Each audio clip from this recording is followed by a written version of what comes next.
Salut les amis, et bienvenue dans cette nouvelle vidéo. Et pour les nouveaux sur cette chaîne, abonnez-vous, si vous adorez les histoires incroyables, touchantes, insolites et magiques du monde.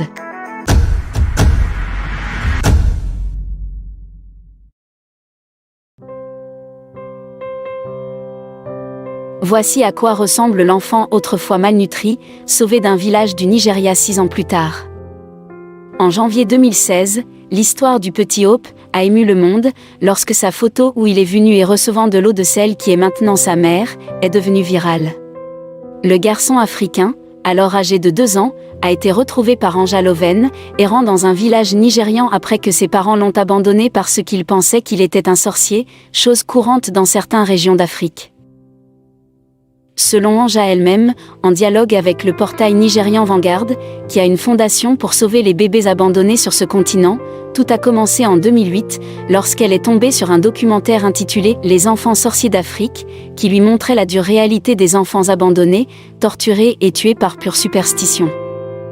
En 2012, elle a commencé avec la fondation Land of Hope, Terre d'Espoir, et après 8 ans, elle a aidé plus de 100 mineurs qui sont dans des conditions déplorables. Elle en adopte même plusieurs elle-même. Avant le sauvetage de Hope, nous avions déjà secouru plus de 50 enfants, qui étaient également dans des conditions terribles, nous étions donc bien préparés. Les parents de Hope n'étaient pas dans le village et l'avaient laissé seul dans la rue, et les villageois ont affirmé qu'il était un sorcier. Nous avons emmené Hope à l'hôpital pour un traitement et le reste appartient à l'histoire. Aujourd'hui, c'est un garçon très sain et fort, qui adore aller à l'école et jouer avec ses amis au pays de l'espoir, a déclaré Anja Ringren à Vanguard.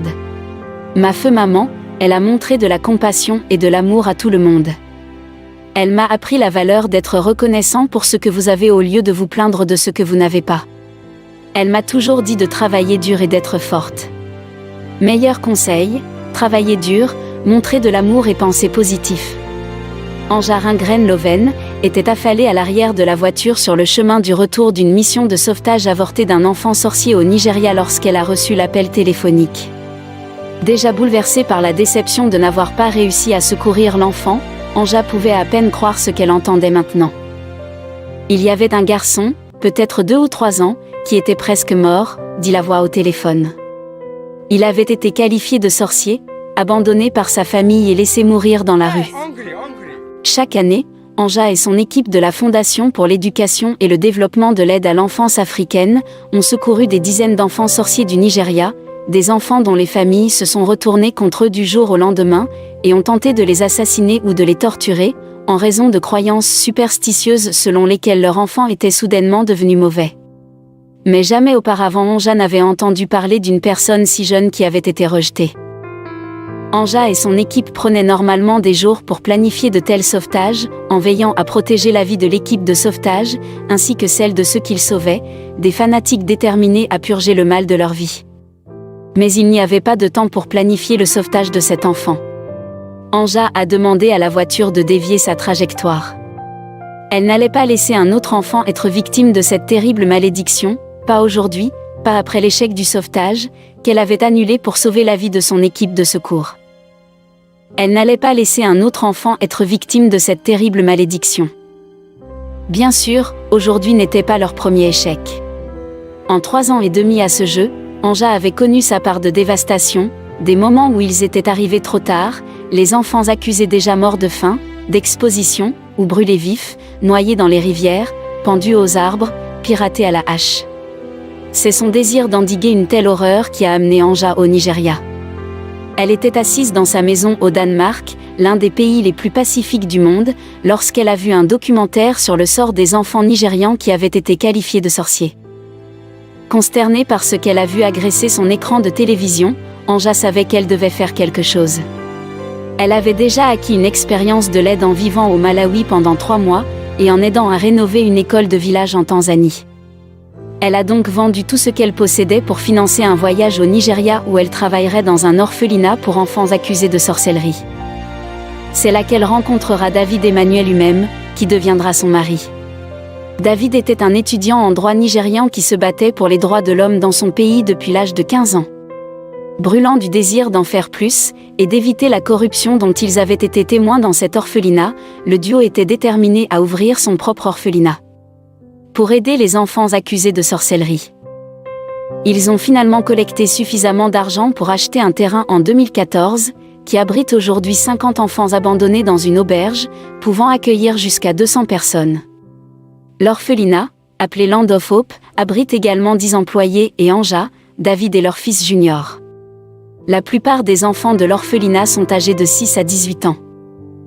David était aux côtés d'Anja alors qu'ils détournaient leur cours de la mission de sauvetage ratée, dans l'espoir de sauver le tout petit abandonné. Il savait qu'il ne pouvait pas se précipiter et arracher le garçon des rues sans représailles. Il devrait être plus intelligent que cela. Normalement, le personnel d'Anja s'occupait des sauvetages car Anja, une femme blanche aux cheveux blancs frappants, aux tatouages et aux longs membres pâles, attirait trop l'attention. Mais peut-être que cette fois, cela pourrait jouer en leur faveur. Ils ont décidé de se faire passer pour des missionnaires et ont rendu visite à un homme vendant de la viande de chien, près de l'endroit où le garçon a été aperçu pour la dernière fois. En parlant au vendeur de viande de chien, l'un des membres de l'équipe a repéré la silhouette désespérée de ce qui ne pouvait être que le bambin abandonné. Anja risqua un regard furtif et sentit son corps se figer sous le choc à sa vue. Habituée à jouer à ce jeu maintenant, Anja composait son visage dans un masque et faisait semblant de s'intéresser aux plantes et aux arbres, demandant au vendeur de viande de chien de marcher dans la rue pour expliquer les plantes devant lesquelles il passait. Elle le guida vers le garçon jusqu'à ce que sa silhouette émaciée soit directement devant elle. Anja a commenté que le garçon avait l'air d'avoir besoin de nourriture et elle s'est agenouillée devant lui. À ce moment-là, il y avait beaucoup de gens qui venaient voir les Blancs, se souvient Anja.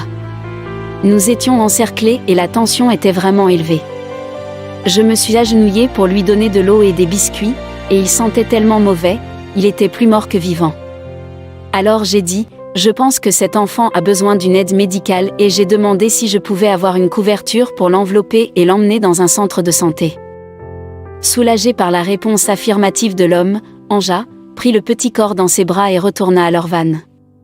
Mais à la dernière minute, le vendeur de viande de chien a changé d'avis. Non, il ne pouvait pas prendre l'enfant, cria-t-il. Je pensais juste que nous devions foutre le camp d'ici, dit Anja. Cela ne pouvait pas mal tourner maintenant. David a couru dans la rue, jetant ses bras dans l'indignation et exigeant de savoir comment l'homme pouvait être si égoïste qu'il refusait les soins médicaux. Au milieu de la confusion, Anja, David et l'équipe de tournage voyageant avec eux, se sont entassés dans la camionnette et se sont enfuis, un secouriste berçant le corps presque sans vie du garçon. Mais il semblait que le sauvetage était trop tard. Le garçon était trop faible pour sucer le jus d'une paille. Son corps était couvert de poils, un signe que ses entrailles étaient en train de mourir. Anja réfléchit à l'endroit où l'enterrer. Elle ne voulait pas que l'enfant soit enterré sans un nom, alors, quand il s'agissait d'enregistrer son nom à l'hôpital, elle a proposé un nom qui incarnait leur désir pour lui, c'est-à-dire Hope. Rétrospectivement, c'est l'espoir qui a guidé le travail d'Anja au Nigeria depuis le début.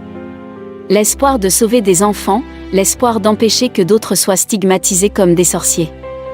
L'espoir d'éduquer les superstitieux pour leur montrer un autre chemin. Anja ne reproche pas aux familles d'avoir évincé leurs enfants. Elle dit qu'ils sont innocents, sans instruction et superstitieux, élevés dans la crainte d'un monde grouillant de terreur du mal. Comme le monde occidental à l'époque médiévale, ces personnes blâment les sorcières pour toutes sortes de maux, des mauvaises récoltes aux maladies, et les sorciers et les pasteurs profitent souvent des tentatives d'exorciser les démons de ceux qu'ils ont marqués. Ce sont ces gens, ceux qui profitent de l'exercice et promeuvent sa croyance, qu'Anja conteste. Mais elle ne doit pas risquer de se moquer d'eux au Nigeria, pas si elle se soucie de la sécurité de sa famille, de son personnel et des enfants de son orphelinat. Au lieu de condamner la sorcellerie, Anja et son équipe travaillent sur le plaidoyer, en faisant savoir aux habitants des villages qu'ils doivent les contacter si un enfant est accusé. En leur donnant une alternative pour l'enfant qui était souvent un membre bien-aimé de la famille quelques jours avant le marquage. Anja n'oubliera jamais le premier garçon qu'elle a aidé à sauver. Le garçon s'était caché dans la forêt pendant un mois, trop effrayé pour s'aventurer vers qui que ce soit.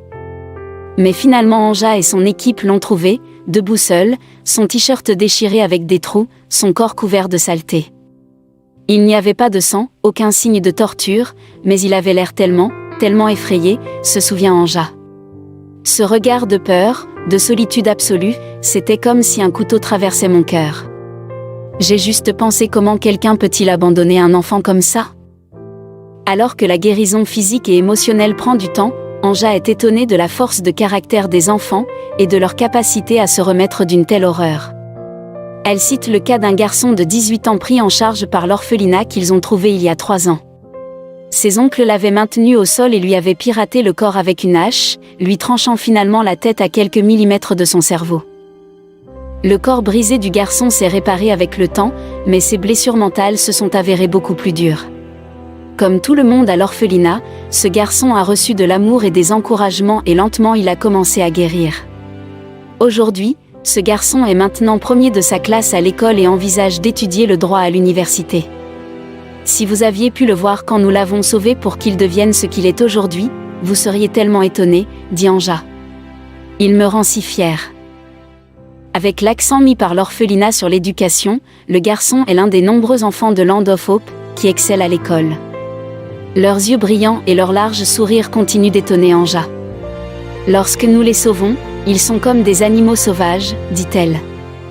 Mais nous les accueillons, ils vont à l'école, ils deviennent heureux et ils sourient tous les jours. Quand je me sens déprimée, ils disent « ça va, je pense juste que je n'ai même pas le droit de me sentir aussi triste, je n'ai pas vécu ce qu'ils ont vécu et je ne regarde pas leur sourire. » En regardant le corps émacié de Hope à l'hôpital, Anja doutait qu'il survive, encore moins qu'il vienne sourire. Avec son propre fils d'âge similaire à prendre en charge, ainsi qu'un orphelinat plein d'autres enfants, elle a laissé Hope à l'hôpital sous la garde de l'un des secouristes de l'orphelinat, nommé Rose. Rose est restée avec Hope 24 heures sur 24 pendant 1 mois. Elle était allongée à côté de lui, chantait pour lui, chassait pour lui. 2 semaines après son séjour à l'hôpital, son cœur s'est effondré et il craignait le pire. Mais, remarquablement, Hope a été à la hauteur de son nom.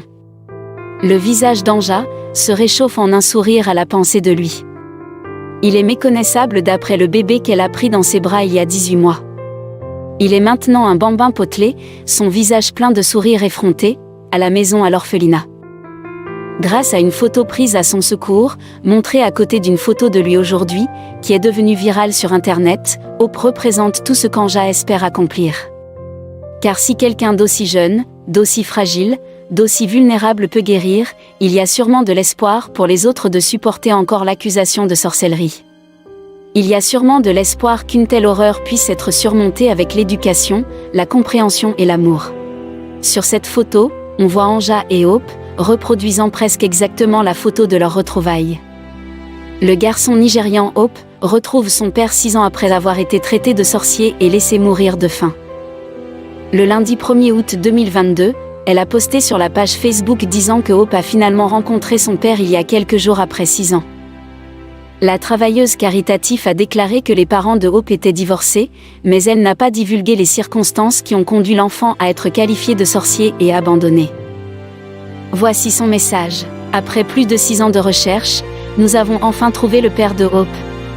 Il y a quelques jours, le directeur du développement de l'enfant de Land of Hope, NSD Borok, et moi, avons emmené Hope en visite à domicile. Nous voulons que les villageois assistent à l'incroyable transformation de Hope. La dernière fois que nous avons ramené Hope dans son village, c'était en 2018 où nous avons organisé une conférence sur la superstition à la mairie pour toute la communauté.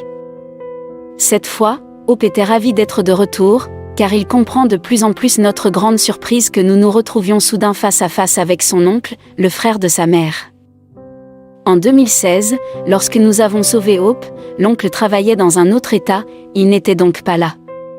Il nous a également dit que le père de Hope était de retour au village après avoir été absent pendant des années. Soudain, nous étions en route vers la maison du père de Hope. C'était très surréaliste. L'oncle nous a dit que Hope ressemblait beaucoup à son père et c'était vrai. La ressemblance était frappante. Les parents de Hope sont divorcés. Pour des raisons de sécurité et de légalité, je ne peux pas entrer dans les détails. Mais je dirais ceci, le père de Hope a été très surpris de revoir son fils.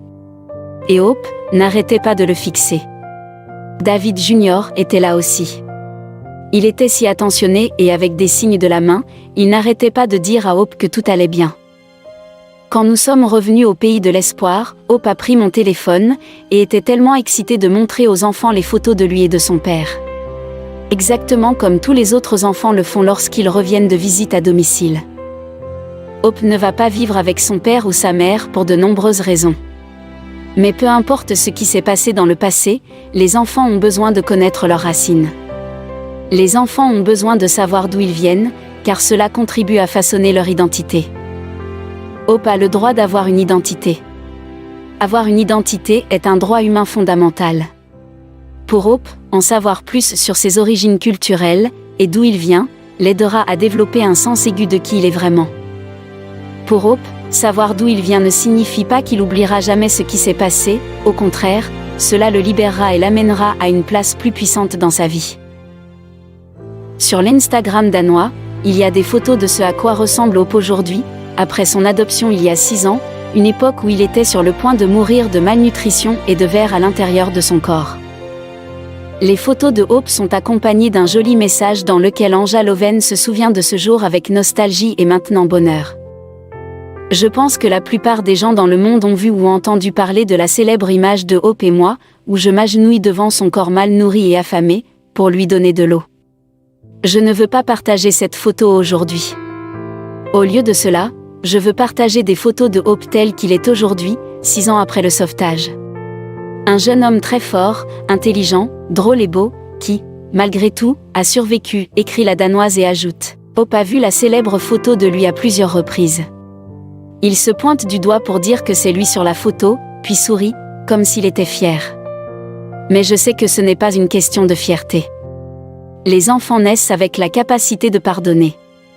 Les enfants naissent sans préjugés. Lorsque les enfants apprennent quoi penser et non comment penser, nous échouons en tant que société.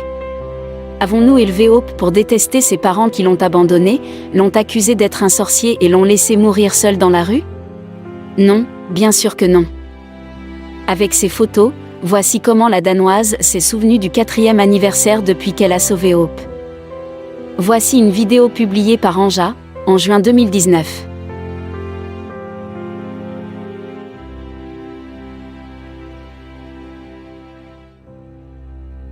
Anja est incroyable, en raison de ses activités humanitaires, elle a remporté la personnalité de l'année devant le président Obama il y a quelques années. Que pensez-vous de cette histoire? Répondez en commentaire, et surtout partagez la vidéo avec vos amis et entourage.